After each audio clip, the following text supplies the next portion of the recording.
parte de radiología en tener enfoque es bastante sencillo.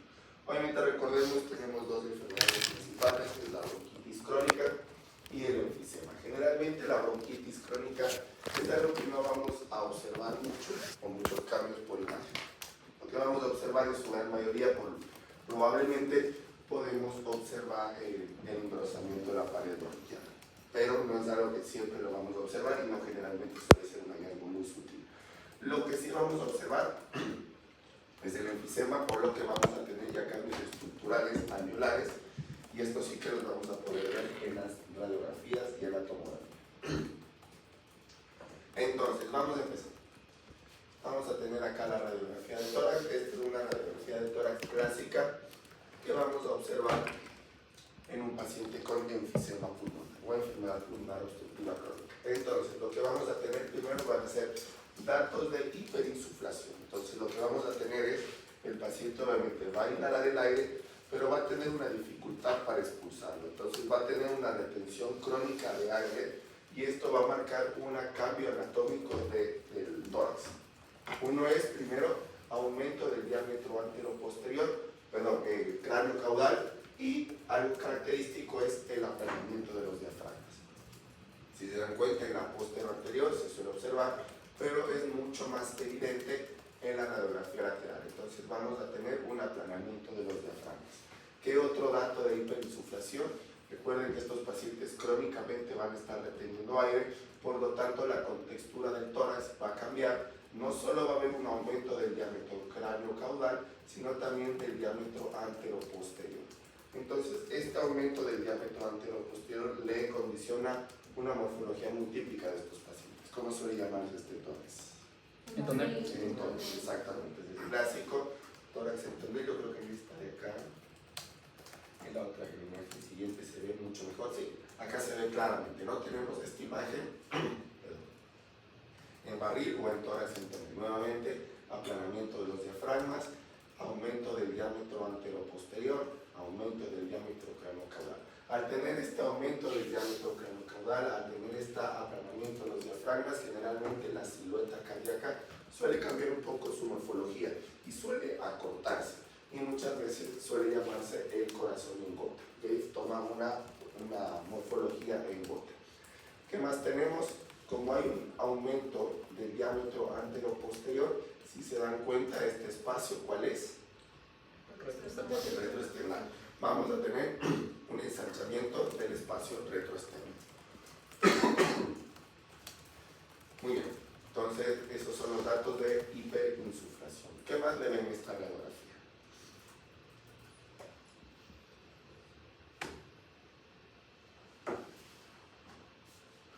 Podríamos decir que está muy penetrado. Eso es muy bien, muy buena observación. No es que esté muy penetrada, sino que hay un aumento de la radiolucidez. Entonces, como va a haber una restricción, sobre todo de los alvéolos, va a haber una retención de aire. Entonces, lo que estamos viendo en realidad es un aumento de la concentración de aire del pulmón. Entonces, muchas veces se equipara la densidad del pulmón con la densidad del aire externo. Y esto es porque hay una concentración excesiva de aire. Entonces, lo que estamos viendo es una hiperradiolucidez o un aumento de la radiolucidez pulmonar, también muy típico de estos pacientes. ¿Por qué no hay un aumento de la penetración? Porque si se dan cuenta, sí se alcanza a ver un poco bastante bien las estructuras vasculares. Y en este siguiente caso, hay algo muy característico también de estos pacientes, alguien lo puede ver. Es un dato clásico de también hiperinsuflación.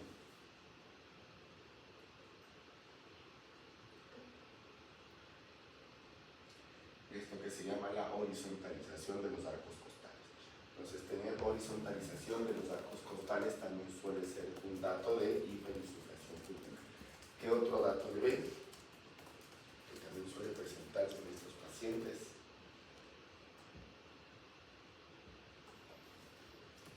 Sobre todo de la vía aérea. ¿Qué tiene la tráquea?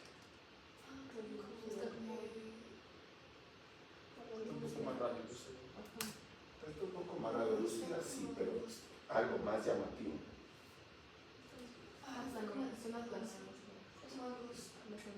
Está angosta. Hay normal, vamos a la radiografía lateral. Aquí le estamos viendo normal. ¿Esto por qué es? Pues aquí le estamos viendo que tiene una... Es una tráquea estable. Exactamente, es lo que comúnmente se le llama tráquea en sable. ¿Y qué es lo que está pasando? Puede ser que la hiperinsuflación está aplastando el intestino. Más que aplastando, está generando una retracción. Entonces recuerden, lo que ocurre en estos pacientes es un aumento del diámetro generalmente antero-posterior. Entonces este ensanchamiento antero-posterior lo que va a generar es una retracción de la tráquea. Entonces nosotros al tener una radiografía postero-anterior vamos a ver esta estenosis, pero si hacemos una radiografía lateral se va a ver completamente normal. Entonces, ¿qué es lo que estamos teniendo? Es una disminución de su diámetro transversal, pero el antero-posterior está normal y por eso en la radiografía lateral se ve normal, pero en la posterior-anterior se ve con disminución de su calibre. ¿Ok? Entonces, son hallazgos típicos, recuerden, de un paciente con EPOC, enfisema pulmonar, nuevamente aplanamiento de diafragmas, corazón en gota, hiperlucidez pulmonar o aumento de la radiolucidez pulmonar, el tórax en tonel con su aumento del diámetro antero-posterior, aumento del espacio retroexterior. Bueno, aquí también es muy importante, los líquidos pulmonares suelen estar prominentes. Muchas veces recuerden que estos pacientes, ¿qué hacen? Terminan haciendo hipertensión pulmonar. Entonces, obviamente, los líquidos pulmonares también van a estar aumentados. ¿Qué se caracteriza algo también de este tipo de pacientes? ¿Cuáles son los clásicos pacientes que tienen EPOC o enfisema? Fumadores. Entonces, el estar en una condición de fumador crónico hace procesos inflamatorios crónicos y muchas veces suelen tener adenomegalias. Entonces, es común que los pacientes con EPOC suelan tener adenomegalias y por eso también suelen verse los hilos pulmonares prominentes.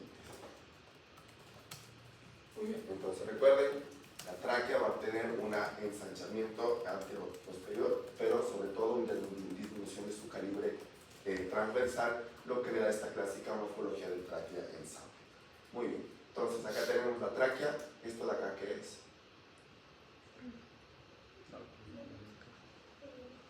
¿Qué puede hacer? Esto tiene hay aire en su interior. El esófago, muy bien. ¿Esto de acá? Muy bien, el callado aórtico. ¿Esto de acá qué podrá ser? Aquí estamos en la parte distal del callado aórtico y aquí ya tenemos aorta torácica o aorta descendente. ¿Qué será esto? En el callado aórtico viene así, ¿no? Entonces, aquí lo único que estamos observando es una de las ramas del callado aórtico. ¿Cuál creen que sea? Digamos que esta viene por acá. Carótida común izquierda. Exactamente. ¿Esto de acá qué será?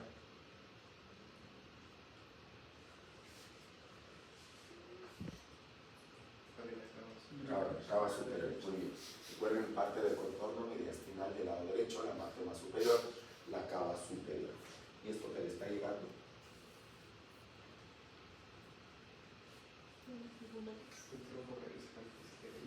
La vena braquicefálica izquierda.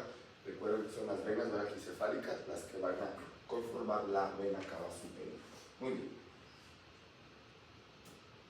Entonces ahora sí vamos a hablar de los tipos de enfisemas. Entonces vamos a empezar con el más común y con el que más suele asociarse con el tabaquismo, que es el enfisema centrilobular. Obviamente que va a estar específicamente en la unidad centrilobular. Generalmente, ¿qué es lo que se da? Lo que ya habíamos visto, lo que les había mencionado, va a haber una destrucción del parénquima pulmonar, sobre todo de la unidad funcional, que van a ser los alveoles, va a haber una destrucción de sus paredes, se van a empezar a formar estas grandes cavidades como espacios aéreos grandes que únicamente corresponden con la fusión de varios alveolos. Obviamente va a estar lleno de cambios fibrocicatriciales, por lo tanto la expansibilidad de estos alveolos va a estar muy restringida y es por eso que estos pacientes hacen atrapamiento aéreo en estas cavidades aéreas, pero es muy difícil que la expulsen porque ya van a ser unidades funcionales completamente disfuncionales por todos estos cambios y se encuentran fibrocicatriciales.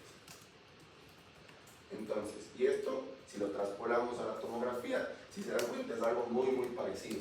Tenemos Este corte histopatológico, si lo traspolamos un poco a la tomografía, va a ser algo muy parecido. Si se dan cuenta, tenemos estas áreas o cavidades aéreas con mayor hipodensidad. ¿Qué quiere decir eso? Que aquí tenemos esta destrucción del parénquima pulmonar donde hay retención de aire. Entonces, el clásico enfisema centrilobular. Aquí tenemos todas estas áreas hipodensas. Algo muy importante del enfisema, recuerden, es que no tiene pared. Esto es muy importante. Si se dan cuenta, tenemos el parénquima pulmonar sano y inmediatamente se observan las áreas del enfisema. No hay una pared muy clara que delimite el parénquima sano de las áreas de enfisema. ¿Bien? Centrilobular está hacia la unidad funcional, el lobulillo pulmonar, y generalmente o siempre, recuerden, va a estar respetado la unidad subpleural. Típico de los pacientes fumadores, muy común que se afecten en primera instancia los lóbulos superiores, o los lóbulos superiores suelen ser los más afectados en estos pacientes. Sin embargo, en etapas ya muy avanzadas de fumadores crónicos, ya obviamente vamos a tener afección tanto de lóbulos superiores como de lóbulos inferiores. Y si se dan cuenta acá, obviamente la mayor afección va a estar mucho más en lóbulos superiores, y vemos que lóbulos inferiores por lo menos hay ciertas áreas de pulmón respetado. Pero nuevamente lo mismo que vimos hace un rato, destrucción alveolar con formación de grandes cavidades aéreas hipodensas que van a ser las que van a retener este aire. ¿Okay? El típico de los pacientes fumadores. Vamos a tener otro tipo de enfisema, que es el enfisema panacinar o panlobar, que prácticamente vamos a tener una afección de todo el pulmón, tanto la unidad centrilobular como paraseptal o subpleural. Entonces aquí va a haber un enfisema de todo el pulmón. ¿Esto en qué pacientes suele verse? En pacientes que tienen deficiencia de alfa-1 antitripsina. ¿Qué es lo que condiciona esta enzima? ¿Para qué sirve esta enzima? Eliminar el enzima. Bueno, más bien inhibe la elastasa. La elastasa que viene a través principalmente de los neutrófilos. Entonces, al no haber esta enzima, la elastasa obviamente va a predominar y va a haber destrucción de las paredes alveolares. Y es lo que condiciona el enfisema panacinar. Estos pacientes generalmente, ¿qué son? ¿En qué grupo etario están? Son jóvenes, exactamente. Hablamos de pacientes 30, 20, 30, 40 años. Son generalmente pacientes muy jóvenes. ¿Y cuál será el tratamiento de estos pacientes? Darle alcohol antidepresivo. ¿Cómo? Darle alcohol antidepresivo. Obviamente, cuando tú lo puedes diagnosticar en etapas tempranas, porque tú cuando ya tienes esto, obviamente estos pacientes desarrollan ya insuficiencia respiratoria bastante severa, de hipertensión pulmonar, y en ese caso ya lo que requieren es un trasplante pulmonar. El enfisema panacinar es el que se encuentra en la enfermedad intersticial. No, generalmente en la enfermedad intersticial suele ser otro tipo. La que suele asociarse con enfisema, la enfermedad intersticial suele ser la fibrosis pulmonar reumática. Hay un tipo de patrón que suele ser la enfermedad pulmonar, la fibrosis pulmonar asociado a enfisema. Generalmente ese enfisema es centrilobular, no suele ser el panacinar.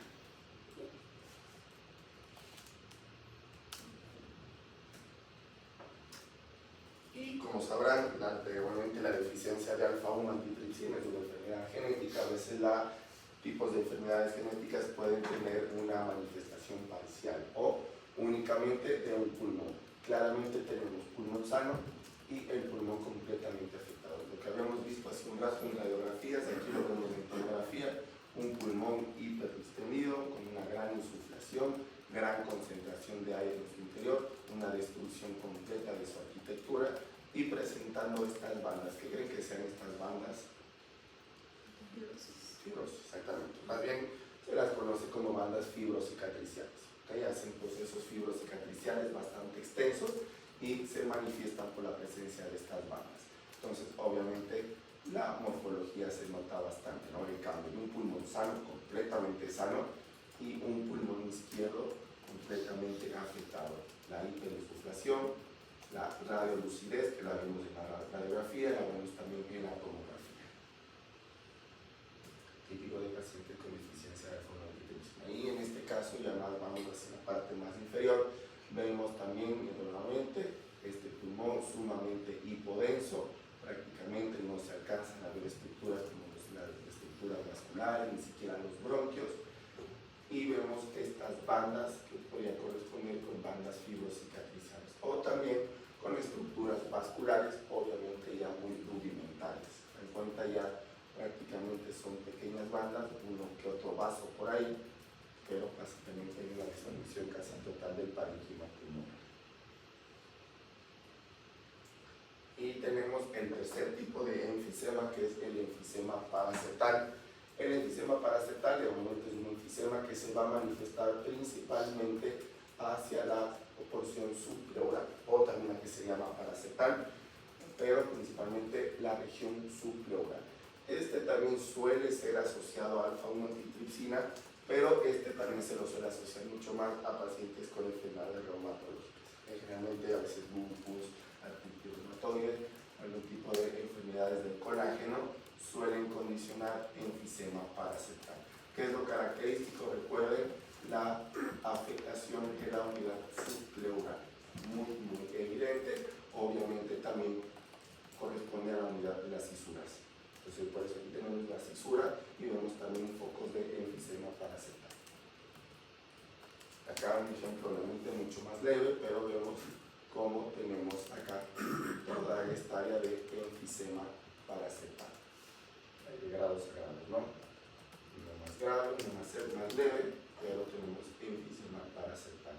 Este es el tipo de enfisema que suele asociarse a la formación de estas grandes cavidades. ¿Cómo se les llama estas cavidades? ¿Cómo? No, no es la telectasia, no es cavitaciones. Las cavitaciones se las usa más en el cuadro de infecciones. Son bulas. Bulas, exactamente. Aquí es donde se presentan las formaciones de bulas. Y obviamente al tener este tipo de bulas, una bula vamos a considerarla cuando tenemos una cavidad que mide más de 1 centímetro, ¿okay? 1,5 centímetros, mayor a eso vamos a tener, ya podemos denominar bulas. ¿Y cuál es la principal complicación de esto? Neumotórax, exactamente, que se rompa y puedan condicionar neumotórax.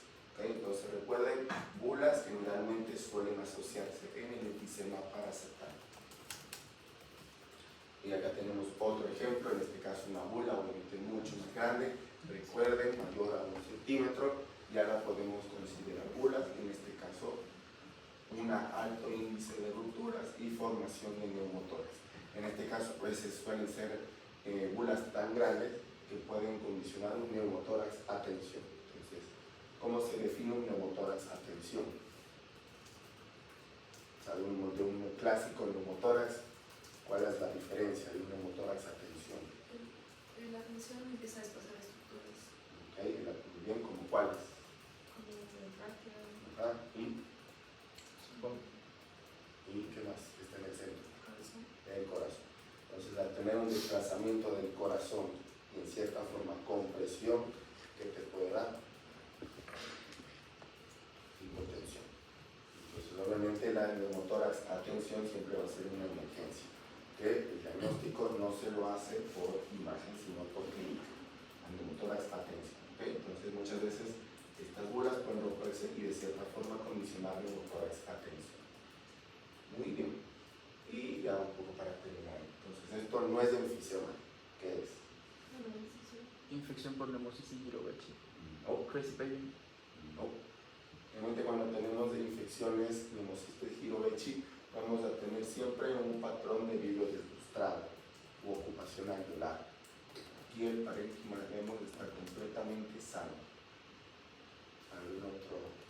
Fibrosis. Algo más que se les pueda ocurrir? Ya lo mencionamos hace un rato. No. Atelectasis. Una pregunta de eso, no es la telectasia. Esto es, lo importante aquí que quiero que vean es cómo aquí hay paredes. Entonces, eso es lo que quiero que vean. Esto no es enfisema. ¿Por qué? Porque tenemos la formación de estas paredes gruesas. Esto se llama fibrosis. O también el clásico patrón de lo han escuchado, panal de abejas. Exactamente, panalización. Este sí es el clásico patrón de fibrosis pulmonar idiopática o neumopatía intersticial usual, que suele afectar más hacia las bases pulmonares y se extiende, tiene un gradiente basal que se extiende hacia el ápex a través de la unidad subpleural. ¿Okay? Este es el que suele asociarse en algunas ocasiones a enfisema, pero centrilobular. Pero esto, recuerden que esto no es enfisema, esto es panal de abejas y corresponde con fibrosis pulmonar, obviamente completamente irreversible. Acá tenemos otros ejemplos, nuevamente, fibrosis pulmonar, si se dan cuenta todo este patrón en panal de abejas, y casi siempre se manifiestan de forma única, o sea, solitaria. Si se dan cuenta, panal de abejas, pero tenemos parénquima pulmonar sano. ¿Qué es lo más característico? Lo más importante, recuerden las paredes. Lo que les dije del enfisema centrilobular no tiene paredes. O sea, eso es algo muy característico. Si se dan cuenta, vamos a hacer la comparación. Aquí no tenemos paredes, son áreas hipodensas que están mezcladas entre el parénquima sano, mientras que el panal de abejas, como su nombre lo indica, ya son áreas de fibrosis con paredes gruesas muy bien delimitadas. Otros ejemplos, nuevamente, hay obviamente varias presentaciones. Acá ya tenemos igual asociado a bandas fibrocicatriciales. Y algo típico de la fibrosis pulmonar, si tenemos todas estas bandas fibrocicatriciales que condicionan retracción del parénquima, que van a condicionar también en los bronquios, es algo también típico de las fibrosis. Hay una retracción del bronquio. El bronquio puede estar,